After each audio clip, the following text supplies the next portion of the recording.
Joining us now on San Diego Sports Leader XX1090 is Brian Dutcher, assistant head coach in San Diego State on XX1090. Coach, good to talk to you. How are you?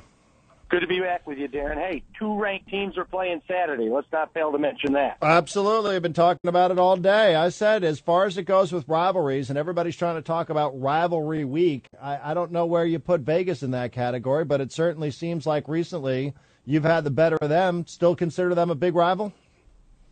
You know, it's kind of nice to be someone's rival. When we got here, I don't think we were anyone's rival. Right. But now we're rivals for a lot of teams because that's what winning does. And, yeah, UNLV's been a great rivalry. And I think that makes it even more special is the fact that we've been able to get them in the conference tournament on their home floor. I think that's the toughest environment we face. I think college basketball, college football, college sports in general, so much about rivalries. If there's one thing, and there's probably more than one, and it's nothing that you can control, and I don't mean to put you in a tough spot here, but if there's one thing that's disappointing about you guys leaving the Mountain West, you do have to kind of pick up and start over again with some of your new rivalries. Absolutely, and that will come as we play contested games in a new conference. And like I said, when we first got to the league, we were the doormat, and everybody was beating us, and no one considered us a rival. But now that we're ranked, I think a lot of people consider us a rival. And there was always BYU and us over the last couple of years. We always looked at them as a big rival, someone we had to get past to achieve what we wanted. And now it's kind of us in Vegas, New Mexico in there. So we have a lot of hard-fought rivalry games, in my opinion. We're talking to Brian Dutcher, assistant head coach at San Diego State. Aztecs on the road this weekend against Vegas, 1 o'clock on NBC Sports. A couple of weeks ago, you guys lose on the road to Colorado State, and their fans stormed the court. How many times has that happened since you've been at San Diego State? You know what? I can't really remember it happening. I mean, when the rival team beat us and stormed the court on the Aztecs. And that says a lot for how far we've come as a program to have them beat us as a ranked team and feel that it was such a special victory for them that they needed to come out of the floor. And all that does is add fuel for the next time we play them. And I said to the fans, I know some of your fans got ticked off about it, and I said, in a way, it's kind of a compliment, right? I mean, you take that as a compliment when they decide that that's a big enough win that they're going to go out there and party on the middle of the court. Absolutely. Absolutely. And you know what? Good for them. You know, to get the students that involved and to have them come on the floor and celebrate with the team. Obviously, we didn't like it that it was at our expense, but that's what makes college basketball so great. Get the students involved, have some fun with it, and I think they enjoyed it. And like I said, our kids will be ready the next time we play them. But I think that's part of the special atmosphere that's college basketball. How much do you notice a difference from when you guys started here? How much do you notice a difference going to all these same gyms that you're going to now, all these different arenas that you're going to now? And when you guys showed up, I don't know what the crowds were like when San Diego State used to play on the road in some of these places. Do you notice it is a lot different today than it was 10 years ago? You know, Darren, it's all about winning. You know, when we got to the league, Utah was on top. We'd go in the Huntsman, and it would be sold out. And then even a program with the tradition of Utah in the later years when they were losing, the building would be half empty. And then the same thing with Air Force. When Air Force was near the top of the league with Welsh and that group and winning and making the tournament, that building was sold out. And then they lose, and now their building's half full. So a lot of it has to do with the success of the home team more than it does with the team that's coming into play. We're talking to Brian Dutcher, assistant head coach and head coach in waiting at San Diego State. You guys don't lose 2 in a row very often. I don't know if you have some sort of magic potion there or what you guys are doing, but how come you've been so successful bouncing back from some of these losses? You know, I think a lot of it has to do, Darren, with the fact that we rarely lose at home. And so the way the schedule sets up most of the time, it's road and then home. So if we take a tough loss on the road, we usually follow it up with a home game.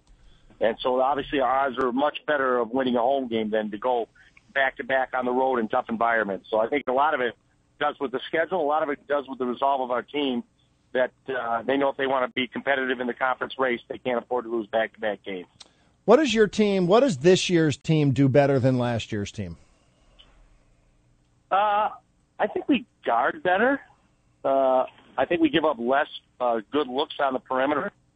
I think our last year's team maybe blocked a few more shots and was a little bit more imposing inside, but I think our perimeter play this year is strong defensively, and the fact that we shut down a lot of really good perimeter players.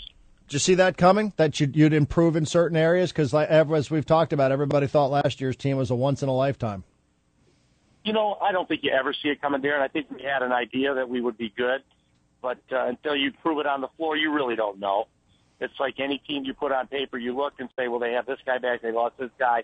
And everyone says, well, look at your team on paper next year. You should be better next year. And I'm like, we're 20-3. It's going to be a lot. It's going to be hard to be a lot better than 20-3 right now.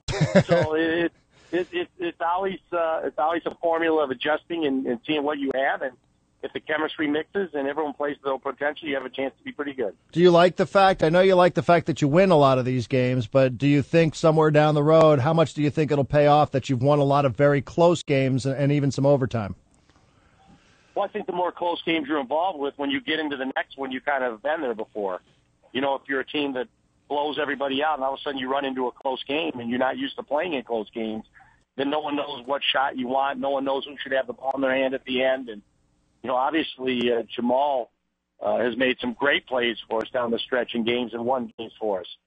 So we're comfortable with putting the ball in his hands. I know sometimes he drives the fans crazy, but his confidence level is a plus for us in close games. Is he the guy? I mean, last year you could have had a good conversation about that. I think a lot of people would have thought DJ. I think a lot of people may have said Kawhi just because of his pure physical ability. But if clock's running down here, is there a guy in your team who you feel most comfortable with taking the last shot? Is it him? I think it's him this year. I mean, last year DJ hit a game winner at Colorado State. He hit a game winner at Vegas. So this year it's kind of been Jamal. He's hit a game winner in the Vegas game at home, and then late in the Boise game, I think it was. He made a really tough drive and either got fouled or finished, and so he's not afraid to make the aggressive play at the end where they have to foul him or get in the basket, and he stepped up and been the guy this year. It's funny. We were on the road last week. We were in Indianapolis with the Super Bowl, and we were watching your game at a bar in Indy, and you guys were down big, and we're sitting there going, wow, what's the story here? I mean, how are they down so much to Boise? A game like that, as much as you want to win by 10 and 15, and everybody wants big-time blowouts like you had over the weekend, is a game like that, I mean, as a coach, do you enjoy a game like that? Because, all right, you got the win, but you can still tell them, you can still crack the whip a little bit. Yeah, well, Coach Fisher, he's got his mileage out of that game. I mean, he said it felt like a loss, and it should have been a loss the way we played, and we were fortunate to win. And he told him it was unacceptable, and obviously we pushed them harder in practice, and they were receptive to it because I'm sure they weren't happy with the way they played. And then we bounced back and played pretty well against TCU, made shots, had better legs, and seen pressure in that game. And so that sets us up first place at the turn, and with the two other leading candidates for the conference title back-to-back coming up at Vegas and then New Mexico at home. How surprised are you that Vegas lost over the weekend? It's tough on the road. I'm not surprised in the least. I think Wyoming is like 18-4 or 18-6, so they're a very good team. The last two games Vegas had on the road were overtime wins at Air Force, overtime win at Boise. So all these games are close. They're all competitive, and I don't think you should be surprised when anybody loses on the road. What are you expecting here? Vegas likes to score. They're one of the highest scoring teams in the whole country. What's the pace of the game that you think most suits you guys in terms of having success in it? I think we'll have a tough time winning if it gets into the 80s. I mean, they score like crazy at home. They run better at home. They shoot better at home. And they're playing up in the high 80s at home, whereas, we're scoring in the 70s, low 70s. So I think if it gets up into the 80s in a track meet, won't be to our advantage, although we like to run, but we've got to run selectively. We've got to make sure the shots we take on the fast break are open shots and not forced shots. Is Vegas, are they the same Vegas team, if people haven't seen them since the last time that they came here and they played you guys on your home court? I mean, are they about the same? They expected to do the same exact thing as they did last time? I think they'll try to play the same way. They'll obviously try to run like crazy at home, and they do. They run better than any team in the country at home. They take quick shots, and some of them you'd say were tough and bad shots, but they make them at home. They're confident at home. They don't feel like they're going to lose a game at home. They're undefeated. They feel like they're invincible on their home floor, and they play that way. They play with a lot of swagger and moxie, and we're going to have to come out, take away easy looks, fast break looks, and then turn it into a half-court slugfest with them. What's more impressive to you, the fact that you've beaten Vegas 6 straight times or the fact that you've beaten 3 straight ranked teams? I think anytime you can say you beat Vegas 6 straight and maybe 9 out of the last 10, you have to be impressed. and not a game amongst those has gone into the final minute with the game in doubt. They're all in doubt. They're all close, and we've just been fortunate for whatever reason to come out on the winning end. So hopefully we'll have a little bit of good luck on Saturday and can get 7 in a row. You gonna watch Duke and Carolina tonight? Yep, we just finished practice. I'm on the floor watching some of the guys get some extra shots up, and so as soon as I get in the car and get home, I always turn on a good college basketball game. Best rivalry in college basketball? I think it'd be hard to argue. They're always ranked extremely high. Both teams, they're 8 miles apart. It'd be like us and USD both being ranked in the top 10 every year and then playing each other.